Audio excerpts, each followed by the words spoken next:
આજે અમે મોટા કાલાવડથી જામજોધપુરની બાજુમાં જે એક ટ્રસ્ટ આવેલું છે જે અમારા ગામના વચ્છીભાઈ કરીને હતા તેમને લઈ અને અમે આવ્યા છીએ કે જે અહીંયા સંસ્થા હલાવે છે એટલે કે આપણા વિશાલભાઈ તમારી આ સંસ્થા છે સંસ્થા તમે લોકોને શું શું સુવિધા માટે આપો છો?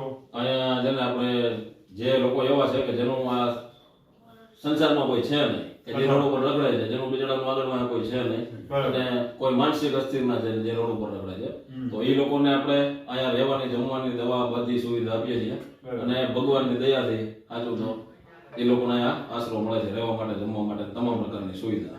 તમારા ગાયોને કંઈક દેખાય એટલે ગાયો માટે કંઈ? ગાયોમાં એવું છે કે જે આજુબાજુમાં મોસ્ટ ઓફલી કેસ આપણે એવા બનતા હોય કે રોડ ઉપર એક્સિડન્ટ થાય છે અને જેને પછી ક્યાંય સારવાર નથી મળતી કે કોઈ પણ રીતે અહીંયા મૃત્યુ પામે છે તો આપણે એવા પ્રયત્ન કરીએ છીએ કે બધી નંદી મહારાજ છે કે ગાય માતાજી છે એને અહીંયા સારવાર આપી શકીએ અને એનું જીવન બચાવીએ છીએ. ચાલો તો તમારે ટ્રસ્ટ હલાવતા હશો ને? રાજા ધીરજ ફાઉન્ડેશન આપણે ટ્રસ્ટ છે.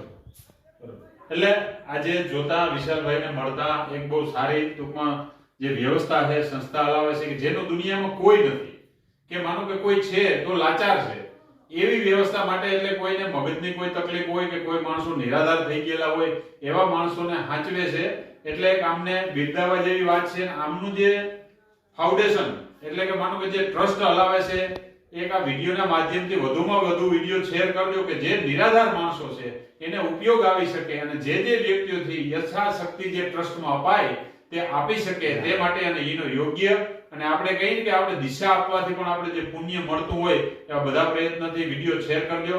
વિશાલભાઈ થેન્ક યુ. તમારો ખૂબ ખૂબ આભાર કે તમે પણ અહીંયા અમારી મુલાકાત લીધી.